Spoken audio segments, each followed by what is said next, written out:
Here's another very, very short unboxing reviews video. Just one card this time. It is Chase Briscoe's 2023 Mahindra Tractors Ford. So let's go ahead and unbox it.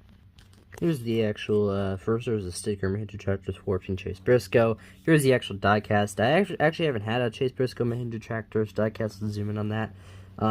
Fortunately, yeah, it is in the PTC mold for Wave 3, unfortunately. So it's kind of not as good as it would be in the yellow mold. So that's why I'm going to give this a solid, I don't know, 6 out of 10, something like that. So yeah, that's it.